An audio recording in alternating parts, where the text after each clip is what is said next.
नमस्कार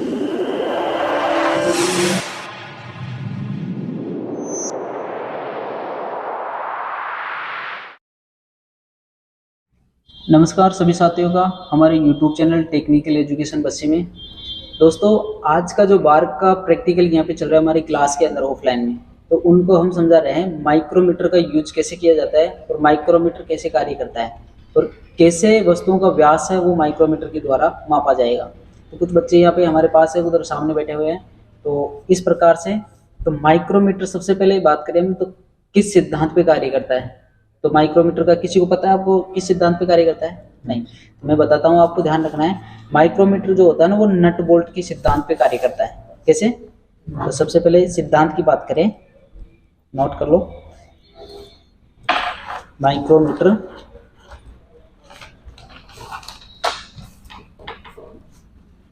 nut bolt के सिद्धांत पर कार्य करता है।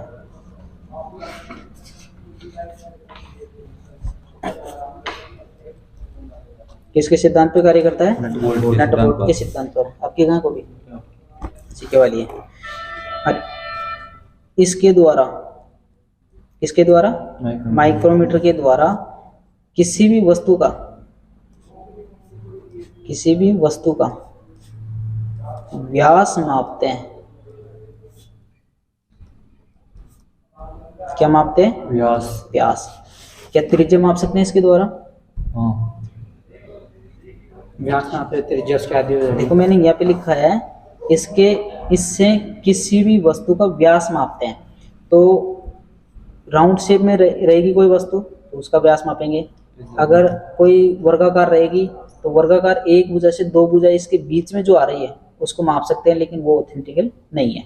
तो इसके द्वारा हम केवल व्यास मापेंगे। अगर हमें त्रिज्या इसके द्वारा मापनी है तो वो नहीं माप सकते अपन।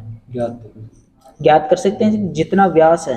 तो मान लो जैसे कि कोई पाइप है तो पाइप का बाहरी व्यास अलग रहेगा, आंतरिक व्यास अलग रहेगा, क्योंकि उसकी जो दीवारें होती है, जो परत होती है, उसका भी तो कुछ मोटाई होती है, माइक्रोन में हो कैसे भी हो, तो उनकी भी मोटाई होती है। तो व्यास तो माप सकते हैं, त्रिज्या हम इसके द्वारा व्यास की आधी करके नहीं माप सकते हैं, क्योंकि जो दीवारें होती है, मान लो कि वो 0.1 mm की हो या 1 mm की हो, तो हम त्रिज्या के अंदर वो त्रुटि आ जाएगी। तो इसके द्वारा त्रिज्या नहीं मापेंगे, केवल और केवल व्यास मापेंगे। तो सबसे पहले कौन सी सिद्धांत पर कार्य करता है? नट बोल्ट के सिद्धांत पर। तो बाकी बेसिक जानकारी आप यहाँ पे जिससे भी आएगी वो मैं बताते जाऊंगा। और ये हमारे पास क्या है? माइक्रोमीटर है। और सबसे पहले इसके भागों की बात करेंगे। तो भागों में इसके अंदर देखो अलग अलग भाग है। तो भागों की बात करेंगे तो अलग अलग भाग सभी आपको पता होना चाहिए, ठीक है। अब वो आपसे क्वेश्चन भी आ सकता है कि स्पिंडल क्या होता है, स्लीव क्या होता है, रेचेट क्या होता है, सब इसके भाग है ये। तो सबसे पहले एक एक इसकी बात करते हैं भागों की। तो यहाँ पे देखो सबसे पहले इसके भागों की बात करते हैं। तो सबसे पहले देखो ये वाला भाग है, ये कैसी सरफेस में है? यू सरफेस में, यू सरफेस के अंदर है। और इसके अंदर ये तो इसका फ्रेम हो गया, ठीक है। अब यहाँ से चलते हैं इसके भाग कौन कौन से। तो ये तो है इसका रेचेट ब्रश, रेचेट स्क्रू, ठीक है, रेचेट स्क्रू। वीडियो मिल जाएगा, आराम से देखना। ये है थिम्बल, ठीक है। यहाँ से इसको घुमाएंगे, जो ये घूम रहा है, ये जो घूम रहा भाग ये है थिम्बल। क्या नाम है? थिम्बल। और ये थिम्बल के ऊपर एक स्केल लिखा हुआ है, तो इसको आप जनरली जैसे कि क्या बोलेंगे? थिम्बल स्केल या थिम्बल पैमाना। थिम्बल नहीं है, थिम्बल। थिम्बल स्केल या थिम्बल पैमाना। और देखो ये जो घुमा रहे हैं ये तो गए थिम्बल। और इसके बाद में यहाँ पर भी एक पैमाना है, यहाँ पर पैमाना है। तो ये देखो इसके ऊपर मान लिखा हुआ है 0, 5, 10, 15, 20, 25 इस प्रकार से। तो ये है इसका मेन स्केल। क्या है? मेन। इसका मेन पैमाना ये वाला है। और इस मेन पैमाने के नीचे यहाँ पे लाइनें दिखाई दे रही है, ये है हाफ स्केल। क्या है? Half scale. और इसके बाद में आगे जैसे बढ़ेंगे तो यहाँ पे देखो इस प्रकार का ये एक नट सा है, तो ये है लॉक नट, लॉक स्क्रू या लॉक नट। ये हाँ, ये क्या काम करता है? देखो अभी तो हमारा ये घूम रहा है थिम्बल, लेकिन इसको जैसे लॉक कर देंगे तो अब देखो ये घूम रहा है क्या? नहीं घूम रहा, नहीं घूम रहा ना। इसको अनलॉक करेंगे, अब ये घूम रहा है, ठीक है, इस प्रकार से। तो ये हो गया आपका लॉक स्क्रू। अब लॉक स्क्रू के बाद में आ जाता है ये आपका फ्रेम। अब फ्रेम के बाद में ये है आपकी एनविल, ये ठीक है, ये वाली क्या है एनविल, और ये है आपकी स्लीव, स्लीव ये है एनविल, ये है स्लीव। और इनके बीच में देखो ये सरफेस और ये सरफेस, इनके बीच में तो रखे हम किसी चीज का व्यास मापेंगे, तो ये है मेजरिंग सरफेस, मापक सतह, मेजरिंग सरफेस मापक सतह। तो ये हो गया माइक्रोमीटर की मेजरिंग सरफेस, ये हो गया एनविल, ये हो गया स्लीव, ये हो गया लोक नट, ये हो गया मेन स्केल, ये हो गया हाफ स्केल, ये हो गया थिम्बल स्केल, ये हो गया थिम्बल, ये हो गया रेचेट, ब्रश या रेचेट स्क्रू, ठीक है। तो ये इसके भाग है, लिखवाएंगे आपसे, जैसे लिखवाएंगे तो घर पे जाके देखना, उनको याद हो जाएंगे। तो सबसे पहले इनकी कोई भी, जैसे कि ये पेन ही है हमारे पास, या फिर इस प्रकार का कोई भी स्क्रू है, उनका मापन करने से पहले इसकी शुद्धता की जांच करेंगे। अब ये जैसे कि लैब के अंदर किसी ने फेंक दिया होगा, किसी के नीचे दब गया होगा, तो इसके अंदर कोई त्रुटि आ सकती है। तो त्रुटि को चेक करने के लिए क्या करेंगे, इसको इस प्रकार से कसते जाएंगे, और ये जैसे ये चटकने की आवाज़ आएगी तो हम रुक जाएंगे, ठीक है। देखो ये जैसे ही चटकने की आवाज़ आई तो रुक जाएंगे, और फिर रुकने के बाद इसको देखेंगे कि ये जो लाइन आपको दिखाई दे रही है मेन स्केल के ऊपर, ठीक है, दिखाई दे रही है मेन स्केल के ऊपर, ये इस जीरो वाली लाइन से मैच खानी चाहिए, ठीक है, मैच खानी चाहिए। अगर ये एक सिद्ध में है, एक मैचिंग में है, तब तो हमारा ये माइक्रोमीटर सही है। अगर मान लो हल्का सा भी ऊपर नीचे आ रहा है, तो वो जितना ऊपर नीचे आ रहा है वो उसकी क्या है त्रुटि। तो इस प्रकार से माइक्रोमीटर की त्रुटि आप देख सकते हैं। कोई दिक्कत, कोई भी दिक्कत नहीं है। इसके नाम मैंने बताए, वापस बता देता हूँ। ये तो इसका फ्रेम, और ये इधर वाला एनविल, ये स्लीव जो इसके अंदर से मतलब घूमती हुई बाहर निकलती है, स्लीव। ये है इसका लोक नट, ये है इसका मेन स्केल, इसके नीचे और ये थिम्बल स्केल, और ये थिम्बल, ये रेचेट स्क्रू, ठीक है। अगर भाई रेचेट की सी आवाज आ रही है ना, देखो रेचेट इसको बोलते हैं रेचेट, तो ये रेचेट स्क्रू, ठीक है, इस प्रकार से। तो अब सबसे पहले इसके द्वारा हम किसी चीज का व्यास मापेंगे। तो जैसे कि हमारे पास एक ये है, ठीक है, तो ये मापने से पहले आपको कुछ बातें ध्यान में रखनी है। क्या क्या ध्यान रखनी है, तो यहाँ पे जैसे कि इसके अंदर दो पैमाने हैं। एक तो जैसे पहला लिखते हैं मेन स्केल, मेन स्केल, और दूसरा है इसके बाद में हाफ स्केल, और तीसरा है थिम्बल स्केल,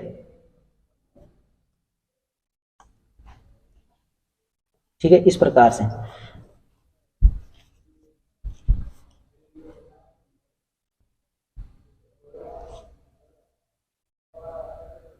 लिख लिया। अब देखो इस पे लिखने से पहले आपको एक चीज और नोट करके लिखनी है कि इसके अंदर ये जो मेन स्केल है, ये तो 0, 5, 10, 15 इस प्रकार से है। हाफ स्केल में किसी प्रकार का कोई डायमेंशन नहीं लिखी हुई है। और ये जो थिम्बल स्केल है, इसके ऊपर देखो 0 से स्टार्ट है, 5, 10, 15, 20, 25, 30 ऐसे करके, मतलब 45 और वापस 50 तक है। तो जैसे कि कोई भी मान आएगा तो ये नहीं लिखना है। तो हर माइक्रोमीटर का एक लिस्ट काउंट होता है, लिस्ट काउंट मान। क्या लिखेंगे उसको, लिस्ट काउंट मान। तो सबका अलग अलग होता है। जैसे कि ये माइक्रोमीटर है हमारा, तो इसके अंदर देखो थिम्बल स्केल का जो मान है वो यहाँ पे लिखा हुआ है, कितना है 0 से 25, तो इसकी माप सीमा है। और इसका जो थिम्बल स्केल है वो 0.01 mm का है। तो थिम्बल स्केल कितना है, यस 0.01 mm, ये इसका लिस्ट काउंट मान है। अगर मान लो इसके ऊपर लिखा हुआ नहीं हो, जैसे कि ये डिब्बा हमारे अपने पास नहीं हो और हमें ये दे दिया जाए, तो इसके ऊपर भी देखो यहाँ पे लिखा हुआ है।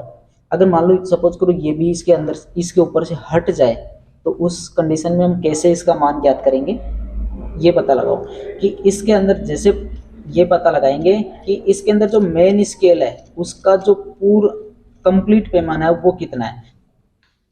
तो देखो इसका जो लिस्ट काउंट अगर मान लो आपके पास नहीं हो, तो कैसे पता करेंगे ये मिट चुका है मान लीजिए, तो कैसे पता करेंगे, यहाँ पे आपके पास सबसे कम मान कितना है, कितना है, 0 का तो कोई महत्व होता ही नहीं है, तो 0 से आगे कौन सा मान है, 5 लिखा हुआ 5 है।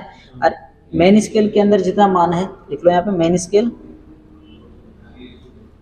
मेन स्केल कितना है आपका 5, और उसके अंदर आपको डिवाइड करना है जो थिम्बल स्केल के अंदर जो कंप्लीट पैमाना है कितना है 50, तो उसका आपको इसको डिवाइडेशन करना है। तो इसका जब डिवाइडेशन करेंगे 5/50, तो ये अपने पास 0.01 mm आने वाला है। ठीक है, तो इस प्रकार से आप थिम्बल स्केल भी ज्ञात कर सकते हैं। ठीक है, ये समझ में आया थिम्बल स्केल कैसे निकालेंगे, वो सॉरी लिस्ट काउंट कैसे निकालेंगे, तो लिस्ट काउंट ऐसे निकाल सकते हैं। थिम्बल स्केल बोल दिया तो उसको आपको क्या याद करना है, थिम्बल स्केल। थिम्बल स्केल कैसे निकालेंगे, इसका जो मिनिमम मान उसमें थिम्बल स्केल का जो मैक्सिमम मान है उसका भाग देंगे, तो जो मान आएगा वही इसका लिस्ट काउंट रहेगा। ठीक है, अब सबसे पहले बात करते हैं कि इस स्क्रू का हम व्यास ज्ञात करते हैं। तो व्यास ज्ञात करेंगे तो इसके अंदर 3 मान लिखेंगे।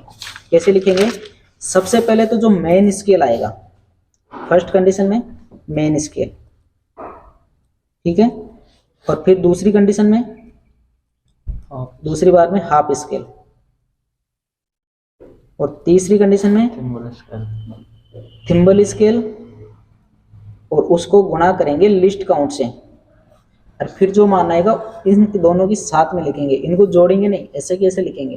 ठीक है, ये तो मेन स्केल हो गया। और हाफ स्केल, हाफ यानी आधा, तो जैसे 1 का आधा 0.5, तो ऐसे जैसे कि मान लीजिए किसी मेन स्केल जैसे 5 आया और उसके बाद में हाफ स्केल है, तो 5 के बाद में हाफ स्केल 5.5 आ जाएगा, और लिस्ट काउंट हाफ स्केल के अंदर काउंट होगा। तो सबसे पहले जैसे वीडियो में देखते रहे आप भी कैसे काउंट करते हैं। तो सबसे पहले इसको एक पकड़ने का तरीका होता है, वो पकड़ते कैसे हैं, तो सबसे पहले देखो इस प्रकार से पकड़ सकते हैं आप। ठीक है, एक हाथ से, और एक हाथ से आपको जिस जॉब का आप मान ज्ञात कर रहे हैं, व्यास ज्ञात कर रहे हैं, उसको इस प्रकार से इसके अंदर फंसाएंगे। देखो एक ही हाथ से मैंने पूरा काम कर लिया, अब दूसरे हाथ से इसके स्क्रू को इस प्रकार से घुमाएंगे।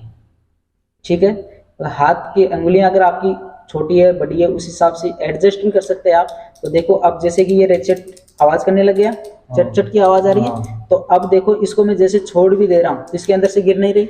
अब इस कंडीशन में हम लॉक कर देंगे इसको। ठीक है, लॉक कर दिया। अब लॉक करने के बाद देखो ये फंसी हुई है इसके अंदर। अब लॉक करने के बाद हम इसका पैमाना पढ़ेंगे, और पैमाना पढ़ेंगे तो वो यहाँ पे देखेंगे। ठीक है, अब देखो क्या है यहाँ पे कितना आ रहा है, तो 0 के बाद में देखो यहाँ पे 1 2 3 4 5 वाली दिखाई दे रही है क्या? नहीं दिखा रही। तो मेन स्केल में कितनी दिखाई दे रही है? 4। काउंट करो, तो इसको 0.4 लिखेंगे, 0.4 नहीं, कितने लिखेंगे? 0.4। फिर उसके बाद में हाफ स्केल देखो कैसे होता है, इसमें 1 1.5, 2 2.5, 3 3.5, 4 4.5 ऐसे होता है। तो 4 तो ये दिखाई दे रही है, उसके बाद में हाफ स्केल देखो दिखाई दे रहा है हल्का सा, देखो दिखा रहा है, आप भी देखो। ठीक है, तो हाफ स्केल के अंदर दिखाई दे रहा तो 0.5 लिख लेंगे। ठीक है, वापस ऐसे डिवाइडेशन करेंगे और फिर देखेंगे इसका थिम्बल स्केल कितना है। तो थिम्बल स्केल कितना है? 49 है।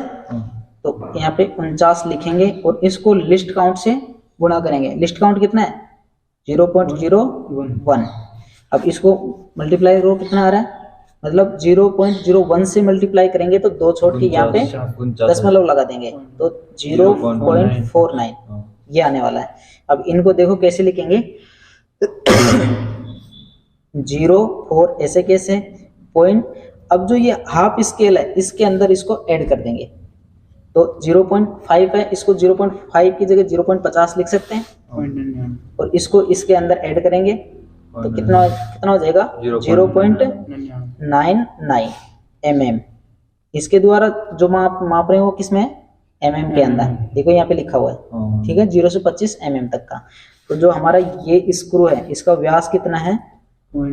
4.99 mm। ठीक है, तो ये इसके बारे में सारी डेफिनेशन समझ में आई। इसी प्रकार से दूसरा स्क्रू है वो ले लो। अब देखो सबसे पहले लॉग हटाएंगे और फिर इसको जैसे घुमाएंगे तो वो निकल गया है। ठीक है, इसको हाथ से नहीं घुमाएंगे, अभी तो घुमा सकते हैं हम, लेकिन इसके अंदर जब जॉब का हम मेजरमेंट करेंगे तो हाथ से नहीं घुमाएंगे। ठीक है, तो अब देखो यहाँ से हम क्या करते हैं, इस प्रकार से ये लगा लेते हैं। अब देखो लगा लिया मैंने, एक हाथ से लगा रहा हूँ। अब दूसरे से देखो, यहाँ से नहीं घुमाना है। ठीक है, आपको रेचेट से घुमाना है। अगर यहाँ से घुमाएंगे तो ये जो मान है वो आगे पीछे हो सकता है, और वो भी पॉइंटों में होगा, mm में।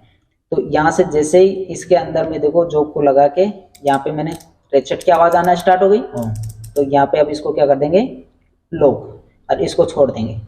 ठीक है, अब जैसे कि ये दूसरा जॉब हो गया हमारा सेकंड। अब क्या है, यहाँ पे मेन स्केल देखो कितना है, काउंट करो, 3-4 के लगभग। ठीक है, काउंट करो,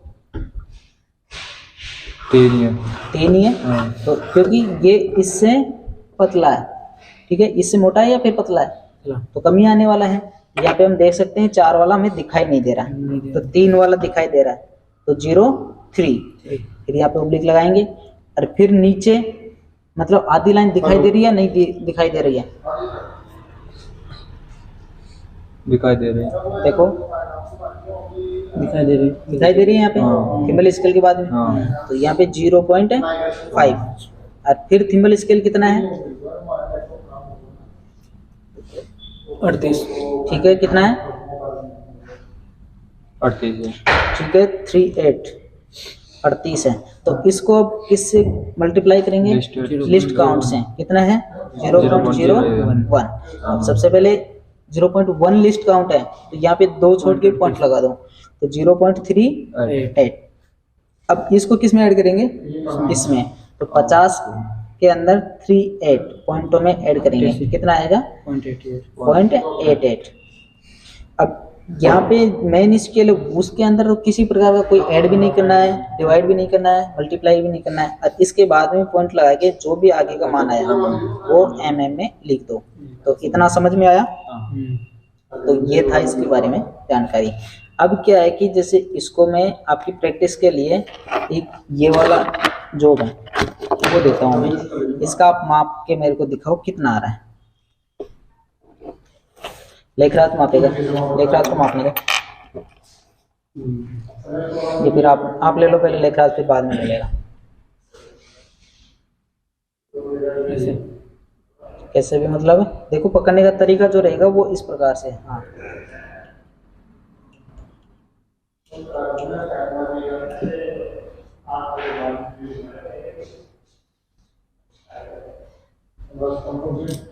ठीक है, रेचेट आवाज करने लग गया, और लॉक कर दो इसे। ठीक है, अब मेरे को मान, हाँ मान लिख लो वहाँ पे, 0.1। मेन स्केल में कितना दिखाई दे रहा है, 1 दिखाई दे रहा है। तो पॉइंट लगाएंगे क्या आप, हाँ, जिसमें आ रहा 0.5 दिखाई दे रहा है दिखाई। ठीक है, लिखो, इसमें आ रहा 6-7 बीच में आ रहा है। तो मतलब ये तो 6 वाला ले लो या 7 वाला ले लो, अब जिसके पास में है वो वाला ले लो। 7।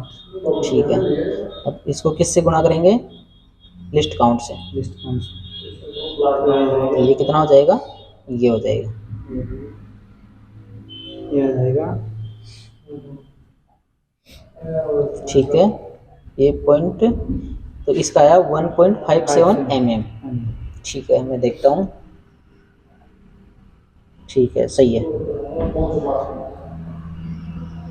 तो यहाँ पे जैसे कि जैसा हमने सिखाया वैसा मतलब इन्होंने चेक किया है, तो ये सही मान ज्ञात कर रहे हैं। तो ऐसे आप भी अगर किसी भी ट्रेड टेस्ट की स्किल डेवलप करना चाहते हैं, अपनी स्किल को बढ़ाना चाहते हैं, तो हमारे आदर्श ITI एजुकेशन तुंगा के अंदर आ सकते हैं, और ऑफलाइन क्लास इसी प्रकार से ज्वाइन करके अपनी स्किल को बढ़ा सकते हैं। अगर और इन्फॉर्मेशन चाहिए तो जो डिस्प्ले है उसके अंदर ये नंबर दिए गए हैं, वहाँ पे आप संपर्क कर सकते हैं। ठीक है, धन्यवाद।